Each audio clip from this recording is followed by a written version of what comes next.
मैं सिर्फ सर्वेश वर्धन और आज की क्लास में हम जी एडवांस का प्रॉब्लम सॉल्व करने जा रहे हैं इलेक्ट्रोस्टैटिक्स का। ठीक है, तो आप कलम कॉपी लेकर के तैयार हो जाइए। ठीक है, आप पूरी कंसंट्रेशन से इस सीरीज को आप ध्यान से सुनेंगे।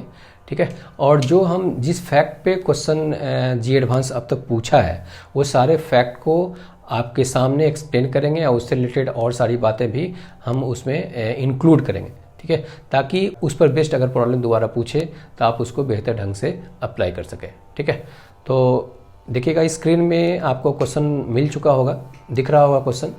ठीक है, क्वेश्चन दिख रहा होगा, क्वेश्चन पढ़ लीजिए। इसमें कहा गया है कि ये ब्लॉक है, ये स्प्रिंग है। ठीक है ना, ये स्प्रिंग ये वर्टिकल सरफेस के साथ अटैच है, ये हॉरिजॉन्टल सरफेस स्मूथ है, मास m है, स्प्रिंग कांस्टेंट k है, तो इसका ऑसिलेशन टाइम पीरियड इतना है। फ्रीक्वेंसी, तो frequency is equal to 1/t होता है इतना। ठीक है, साफ दिख रहा है कि ये जो टाइम पीरियड है या फ्रीक्वेंसी है वो ग्रेविटेशनल एक्सेलरेशन पे डिपेंड नहीं कर रहा है। सिर्फ किस पे डिपेंड कर रहा है? तो ब्लॉक के मास पे और दूसरा स्प्रिंग कांस्टेंट पे। इसका मतलब कि इस स्प्रिंग ब्लॉक सिस्टम को अगर हम वर्टिकली ऐसे हैंग कर दें या किसी इंक्लाइन प्लेन पे रख दें,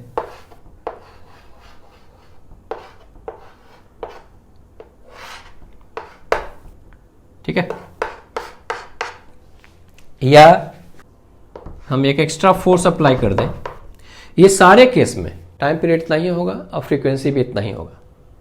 मतलब स्प्रिंग ब्लॉक सिस्टम का जो फ्रीक्वेंसी है नहीं ग्रेविटेशनल एक्सेलरेशन पे डिपेंड करता है। अगर इस स्प्रिंग ब्लॉक सिस्टम पे अगर आप एक्स्ट्रा कांस्टेंट फोर्स अप्लाई करते हैं, जैसा कि यहां पर mg फोर्स लग रहा है, इस केस में भी टाइम पीरियड चेंज नहीं होगा, फ्रीक्वेंसी चेंज नहीं होगा। इसमें देखिए यहां mg लग रहा है, यहां mg साइन थीटा लगेगा। तो अगर हम एक्स्ट्रा mg के अलावा भी अगर कोई फोर्स लगाते हैं या इसी केस में अगर हम फोर्स अगर एक्स्ट्रा लगा देते हैं तो भी फ्रीक्वेंसी चेंज नहीं करेगा। वर्टिकल में तो हैंग कर देंगे, तो इस पर mg फोर्स लग रहा है, तो होगा क्या? तो होगा ये कि अभी ये नेचुरल लेंथ में है, नेचुरल लेंथ में है। ठीक है, ये इक्विलिब्रियम पोजीशन मान लेते हैं, यहां चला आया, mg फोर्स लगा और ये इक्विलिब्रियम पोजीशन यहां से x0 चला गया नीचे। अब स्प्रिंग का जो शेप होगा वो कुछ इस तरह से होगा। ठीक है, इस पे फोर्स लगेगा kx0, एक ग्रेविटेशनल फोर्स mg लगेगा यहाँ पे। तो यहां से इक्विलिब्रियम पोजीशन अब नया यहां पे है, इक्विलिब्रियम पोजीशन नेचुरल लेंथ से x0 नीचे है। मतलब इक्विलिब्रियम पोजीशन इस केस में, पहले इस केस में क्या था, नेचुरल लेंथ पे था। इस केस में नेचुरल लेंथ से x0 डिस्टेंस नीचे, x0 की वैल्यू आप फाइंड कर सकते हैं इक्विलिब्रियम का कंडीशन लगा करके, kx0 is equal to mg apply करके आप x0 की वैल्यू फाइंड कर सकते हैं। तो दो बात हम यहां कंक्लूजन में आया, स्प्रिंग ब्लॉक सिस्टम पे एक्सटर्नल फोर्स अप्लाई करने से इक्विलिब्रियम पोजीशन शिफ्ट रहता है, टाइम पीरियड सेम रहता है। ठीक है, अब आप क्वेश्चन देखिए।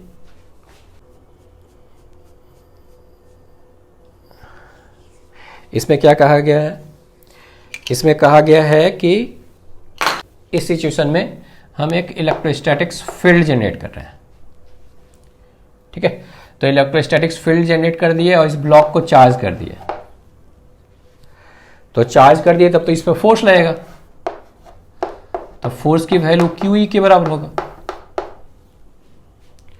तो ये जो QE फोर्स होगा वो इस ब्लॉक को राइट साइड में शिफ्ट करेगा, और जैसे ही राइट साइड में शिफ्ट करेगा तो ये स्प्रिंग कंप्रेस हो जाएगा और वो स्प्रिंग लेफ्ट साइड में ये धकेलेगा, तो कहीं ना कहीं बैलेंस करेगा।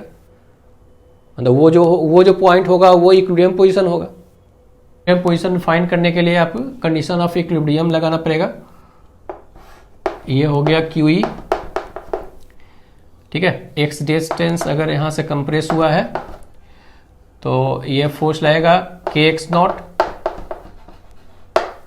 तो आप अप्लाई कर सकते हैं kx0 is equal to QE, x0 is equal to QE by k, मतलब इक्विलिब्रियम पोजीशन पहले वाली पोजीशन से x naught distance right side में शिफ्ट हो जाएगा।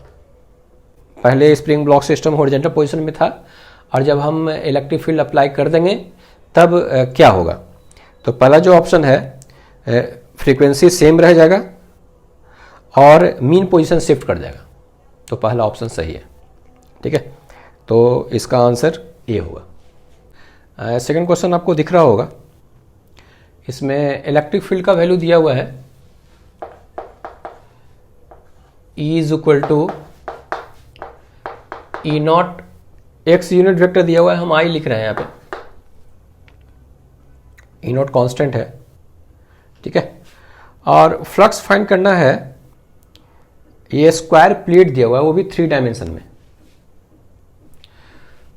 तो इसमें दिया हुआ है कुछ इस तरह का, कोऑर्डिनेट दिया हुआ है सारे वर्टेक्स का,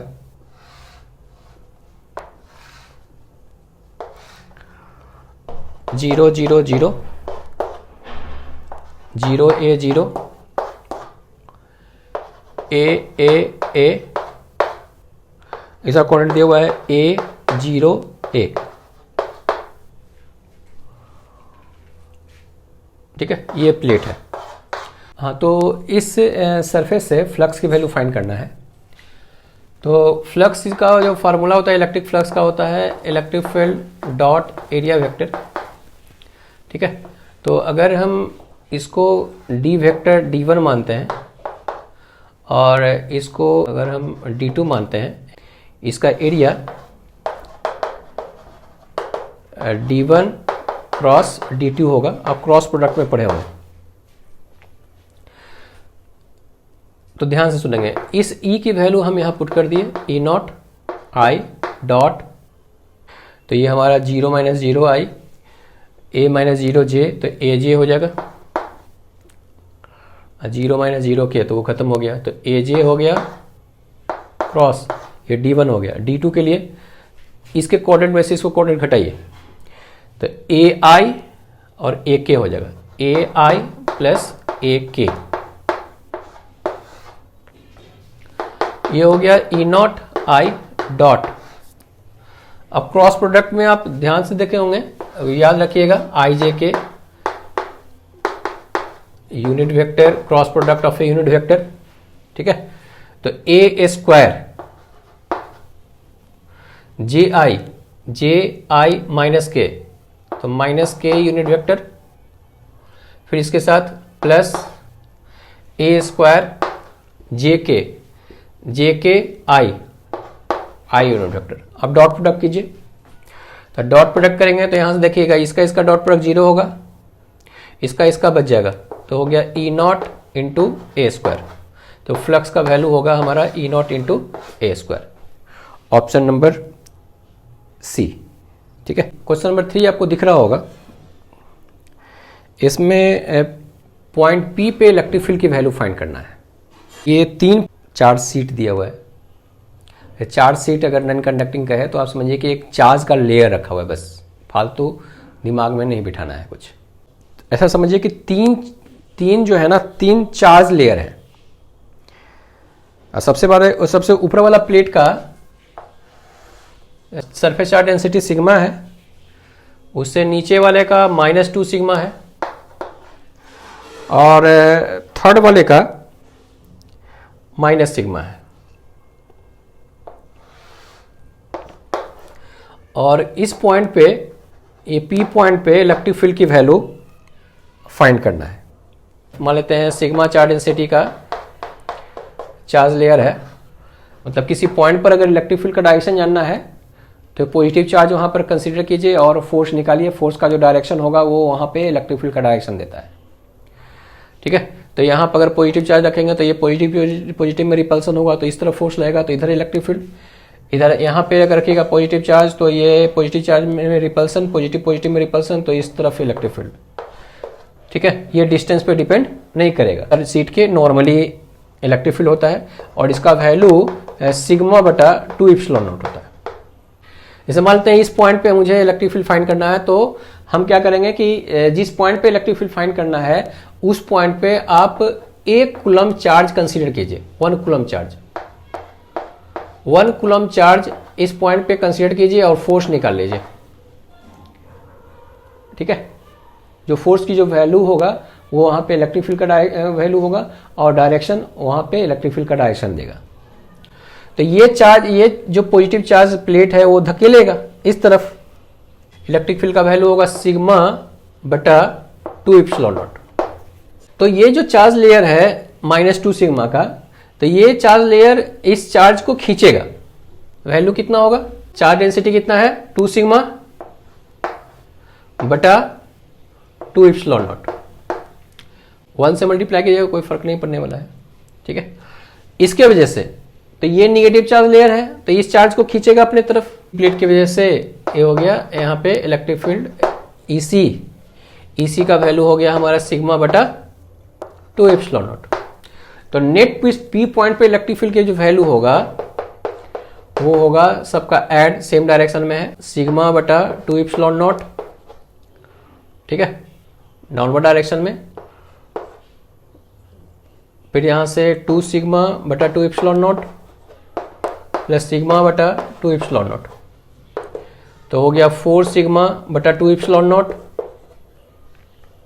ठीक है, सिंप्लीफाई कीजिएगा तो आएगा 2 सिग्मा बटा एप्सिलॉन नॉट डाउनवर्ड डायरेक्शन में, लेकिन जेड एक्सिस हमारा अपवर्ड डायरेक्शन में है। तो वेक्टर फॉर्म में अगर लिखिएगा तो इलेक्ट्रिक फील्ड एट P जो होगा वो होगा 2 सिग्मा बटा एप्सिलॉन नॉट। डाउनवर्ड डायरेक्शन में ऊपर की तरफ K यूनिट वेक्टर है, डाउनवर्ड डायरेक्शन में -K0। तो नेक्स्ट क्वेश्चन आपको दिख रहा होगा, इसमें हेक्सागोन पे इसमें दिया हुआ है कि हेक्सागोन के वर्टेक्स पे कुछ चार्ज दिया हुआ है और K क्वांटिटी डिफाइन किया जा रहा है, K is equal to 1/4 pi epsilon naught Q by L square. Hexagon के साइड का लेंथ दिया हुआ है L, इस पे Q चार्ज है, इस पे -Q, इस पे -2Q, -Q प्लस Q और 2Q, ये वर्टेक्स पे चार्ज दिया हुआ है। और ये हमारा हेक्सागोन का ये सेंटर है, ये 2 लाइन है। ठीक है, ST और PR। इसमें 4 ऑप्शन है और 4 ऑप्शन में से कौन सही है वो आपको सेलेक्ट करना है। तो कह रहा है कि electric field at A point O is 6K। तो electric field at O is 6K, O पर जो है 6K होगा। तो आप देखिएगा 300 टोटल 60, 6 से डिवाइड कीजिएगा तो ये एंगल मिल जाएगा 60। ये दोनों साइड बराबर है तो बेस का एंगल बराबर होना चाहिए। तो 180 में से 60 किया 120, 120 का ये आधा आधा 60-60, इक्विलेटर एंगल है। इक्विलेटर एंगल सब साइड बराबर होगा तो ये L है तो ये भी L, ये भी L। इसी तरह से सेंटर से हर वर्टेक्स का डिस्टेंस L होगा, साइड के लेंथ के बराबर। अब यार ध्यान से देखिएगा, इस पॉइंट पर इन दोनों की वजह से इलेक्ट्रिक फील्ड क्या होगा। मान लेते हैं किसी पॉइंट पर इलेक्ट्रिक फील्ड फाइंड करना है तो वहाँ 1 कूलम चार्ज रख दीजिए और फोर्स निकाल लीजिए। फोर्स का जो वैल्यू होगा वहाँ पे उस पॉइंट पे इलेक्ट्रिक फील्ड का वैल्यू होगा और जो फोर्स का डायरेक्शन होगा उस पॉइंट पे इलेक्ट्रिक फील्ड का डायरेक्शन बताएगा। तो ये धकेलेगा इस तरफ, ये धकेलेगा इस तरफ, ये धकेलेगा इस तरफ, कितना से, तो क्वांटिटी होगा K। ये K से, ये से K से खींचेगा और ये K से धकेलेगा तो ये हो जाएगा 2K। तो इसका काम हो गया। ये धकेलेगा K से और ये खींचेगा K से तो ये हो जाएगा 2K। ये 2Q है, तो चार्ज 2Q है तो ये 2K से धकेलेगा। ठीक है, ये 2K से धकेलेगा और ये 2K से खींचेगा, मतलब इस पे इस पॉइंट पे जो फोर्स लगेगा इधर 2K, ये धकेलेगा 2K से, इसका मतलब 4K। ये एंगल 60 डिग्री, ये एंगल 60 डिग्री। तो जो नेट इलेक्ट्रिक फील्ड होगा अलोंग OD होगा, तो ई नेट देखिएगा ये 4K हो गया plus 2K cos 60, 2K cos 60। ठीक है, तो ये हो गया 2 इंटू 2K cos 60। ये वर्टिकल कंपोनेंट कैंसिल आउट हो जाएगा। तो ये हो गया हमारा 4K, ये हो गया हमारा यहाँ से देखिएगा 2K, तो ये हो गया 6K। तो ये लॉन्ग OD के डायरेक्शन है, पहला ऑप्शन सही है। पोटेंशियल एट O इज 0, तो पोटेंशियल एट O यहाँ पे, तो देखिए सारा चार्ज इक्वल डिस्टेंस पे है, तो किसी पॉइंट पे अगर पोटेंशियल निकालना होगा तो सिग्मा KQ/R करेंगे।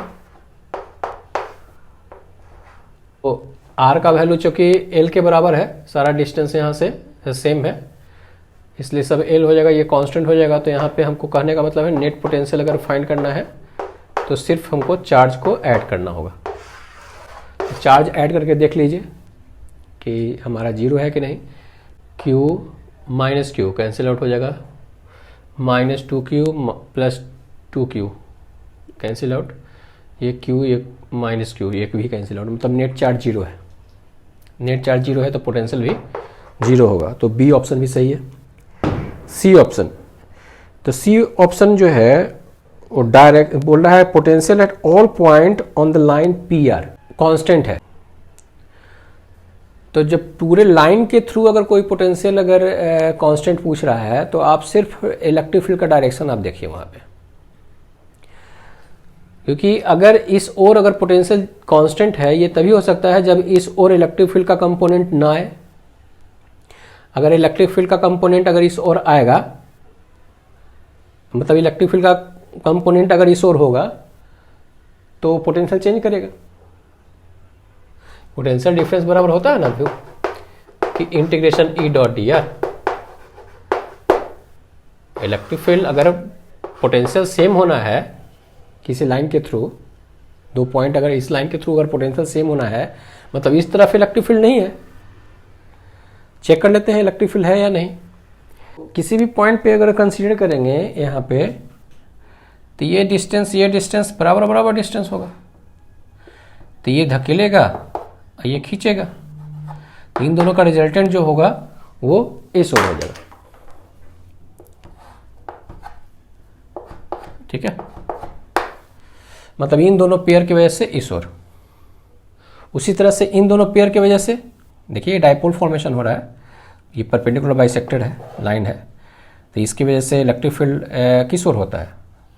तो अब देखिए ये डाइपोल मोमेंट हमारा इस ओर है, तो इलेक्ट्रिक फील्ड इस बाइसेक्टेड लाइन पे राइट साइड में होना चाहिए, तो इसके वजह से भी हमारा राइट साइड में ही है।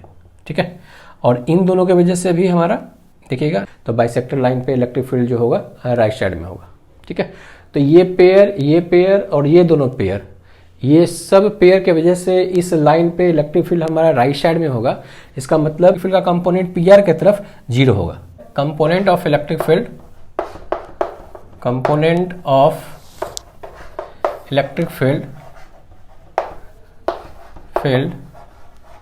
along PR, ठीक है, इज इक्वल टू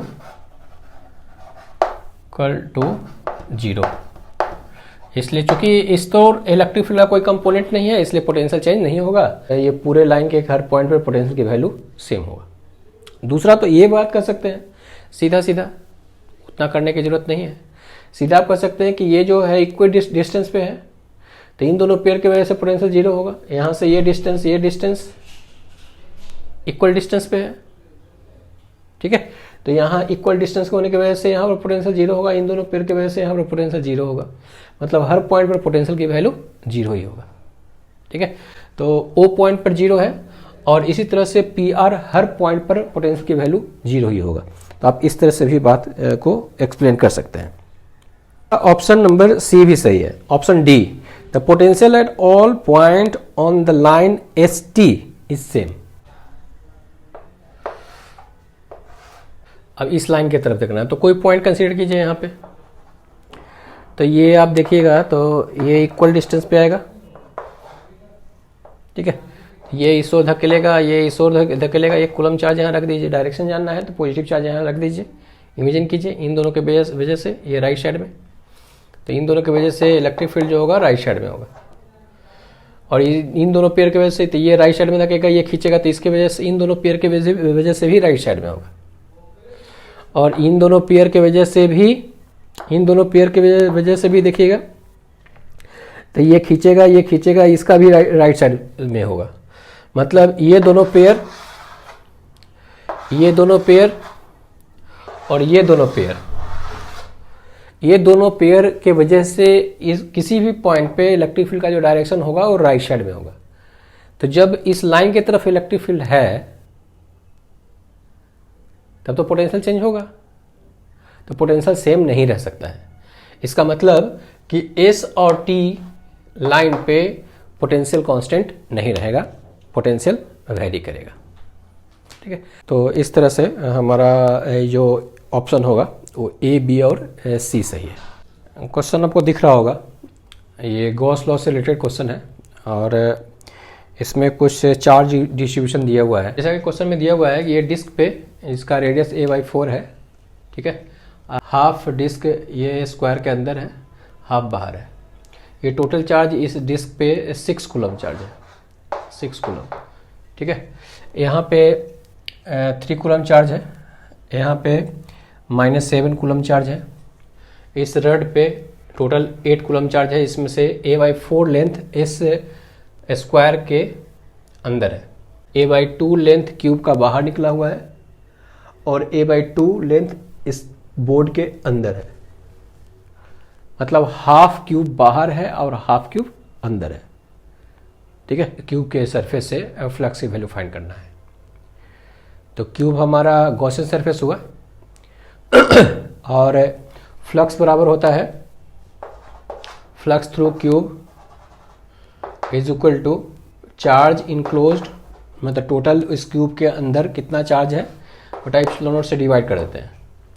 तो देखिए 6 कूलम का आधा चार्ज अंदर है, तो 6 का आधा 3 कूलम अंदर है, प्लस ये जो है 1/4 अंदर है। लेंथ में 8 कूलम चार्ज है, अब 1/4 लेंथ में हमारा कितना चार्ज हो जाएगा, तो 8 कूलम बाई 4 मतलब 2 कूलम, तो ये 2 कूलम हो गया चार्ज, ठीक है।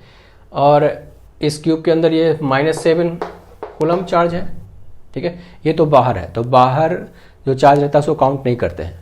ये टोटल चार्ज हो गया बटा एप्सिलॉन नॉट कर देंगे, ठीक है। तो 3 2 5 यहाँ से 7 गया, तो -2 कूलम बटा एप्सिलॉन नॉट। तो स्क्रीन पे क्वेश्चन दिख गया होगा, इसमें आप देख सकते हैं कि नॉन कंडक्टिंग वायर है जिसका लीनियर चार्ज डेंसिटी लैम्डा दिया हुआ है। ये वायर एक नॉन कंडक्टिंग स्फीयर से के अंदर से पास कर रहा है और इसके अंदर इस स्ट्रिंग का पार्ट जो ये स्फीयर के अंदर है, ये पार्ट सेंटर पे 120 डिग्री एंगल बना रहा है। तो हम पहले देख लेते हैं फ्लक्स के बारे में। फ्लक्स कितना है, flux is equal to charge enclosed by epsilon naught. तो इस स्फीयर के अंदर कितना चार्ज है सो निकालना है। तो आप देखिएगा ये जो लेंथ है जो सेंटर पे 120 डिग्री एंगल बना रहा है, हम यहाँ से परपेंडिकुलर सेंटर से इसे परपेंडिकुलर डालेंगे, तो ये होगा हमारा 60 डिग्री, ये भी हमारा 60 डिग्री। ये जो लेंथ होगा, ये लेंथ होगा r sin 60 या ये होगा r sin 60, मतलब टोटल जो लेंथ होगा जो स्फीयर के अंदर है वो होगा 2r sin 60, ठीक है। तो इस स्फीयर के अंदर चार्ज की वैल्यू होगा लेमडा इंटू 2r sin 60, ये हो गया टोटल चार्ज बटा एप्सिलॉन नॉट, ठीक है। sin 60 का वैल्यू √3/2 कट जाएगा, तो हो गया हमारा √3 लेमडा r बटा एप्सिलॉन नॉट। ये हो गया हमारा फ्लक्स की वैल्यू। तो ऑप्शन नंबर ए सही है। यहाँ से देख सकते हैं कि ये जो इन्फिनाइट लाइन चार्ज है, इसके वजह से किसी भी पॉइंट पर जो इलेक्ट्रिक फील्ड होगा वो इस स्ट्रिंग के परपेंडिकुलरली होगा, ठीक है, इस स्ट्रिंग के परपेंडिकुलर डायरेक्शन में होगा। तो अगर हम इस पॉइंट पे बात करते हैं तो इसके वजह से इलेक्ट्रिक फील्ड इस ओर होगा। कहीं भी बात अगर करें इस सरफेस पर, यहाँ पर बात करें तो इस ओर होगा, यहाँ पे अगर बात करें तो इस ओर होगा। मतलब किसी भी पॉइंट पर इलेक्ट्रिक फील्ड का जो डायरेक्शन होगा ना वो इस स्ट्रिंग के परपेंडिकुलर डायरेक्शन में होगा, तो इसका कंपोनेंट अगर हम इस ओर लेंगे जे डायरेक्शन में तो 0 होगा। तो ये ऑप्शन हमारा बी भी सही है। सी फ्लक्स की वैल्यू आ चुका है √3, यहाँ √2 दिया हुआ है, सी गलत है। और डी में क्या दिया हुआ है, the electric field is normal to the surface of the cell at all point, ये गलत है। जो इलेक्ट्रिक फील्ड का जो डायरेक्शन होगा वो लाइन चार्ज के परपेंडिकुलर डायरेक्शन में होगा, ठीक है। इसलिए इसमें आंसर हमारा ए और बी होगा। तो इस तरह से आज का सेशन हमारा कंप्लीट हुआ और बहुत जल्द इलेक्ट्रोस्टैटिक्स के कुछ और प्रॉब्लम के साथ हम आपके सामने उपस्थित हो रहे हैं। अगर आपने अब तक चैनल को सब्सक्राइब नहीं किया है तो चैनल को सब्सक्राइब कर लें और बेल आइकन को प्रेस कर दें ताकि हमारी सारी नोटिफिकेशन आप तक आसानी से पहुंच सके। तब तक के लिए बाय बाय।